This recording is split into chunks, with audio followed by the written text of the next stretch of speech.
warahmatullahi wabarakatuh. Kami dari kelompok 10 akan mempresentasikan bab kelompok dalam tradisi sosiokultural dan tradisi kritis. Selanjutnya jangan kemana-mana, simak penjelasan dari kami. Bismillahirrahmanirrahim.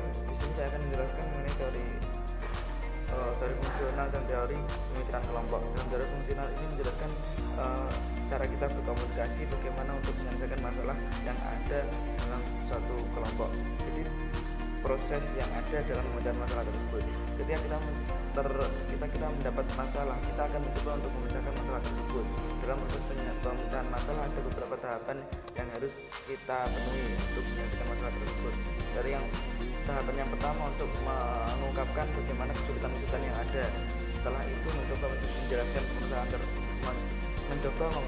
permasalahan, setelah itu menganalisis masalah yang ada, kemudian menyarankan solusi, dan yang terakhir mengamalkan solusi yang terbaik untuk dieksekusi pada saat itu. Secara normal kita menyelesaikan masalah dengan 5 tahapan dengan 5W1H.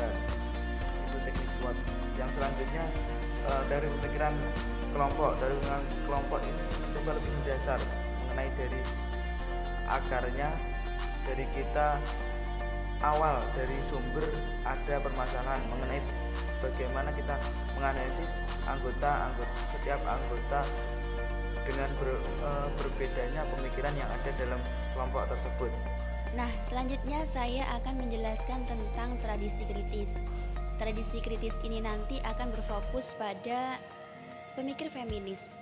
Pemikir feminis merupakan suatu kelompok yang berusaha menyelamatkan hak-hak wanita dari penindasan. Yang awal mula berfokus pada sex and gender, namun semakin lama ternyata lebih dari kajian gender. Nah, dalam kelompok, pemikir feminis menanyakan dasar kinerja pembagian kelompok. Feminis juga mempertanyakan penelitian yang menyarankan bahwa wanita lebih menunjukkan sisi seksual dalam kelompok daripada pria. Kemudian feminis berfokus pada bagaimana bahasa berinteraksi dengan identitas gender dengan membentuk hasil tertentu, yang artinya perbedaan gender bukanlah pemicu hasil output dan input, namun kekuatan sosial lah yang membentuk hasil. Seperti itu. Nah, pembahasan selanjutnya adalah tentang aplikasi dan implikasi. Aplikasi adalah penerapannya, sedangkan implikasi adalah keterlibatan. Berbicara tentang komunikasi kelompok, maka akan ada tradisi menghubungkan beberapa faktor tertentu sehingga menjadi satu kesatuan yang hasilnya akan terlihat jelas.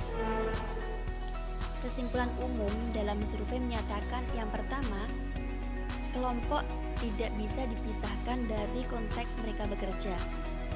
Yang kedua, mengarah pada penanganan kelompok dan hubungan-hubungan, yang artinya dalam pencapaian tugas, kelompok perlu adanya komunikasi, sehingga hasil yang ia kerjakan memenuhi tugas yang maksimal.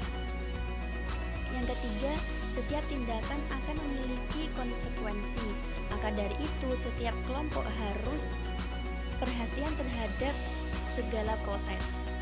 Yang keempat, kerja kelompok efektif memerlukan eratnya komunikasi, sehingga tidak adanya miskom dari individu satu dengan individu yang lainnya.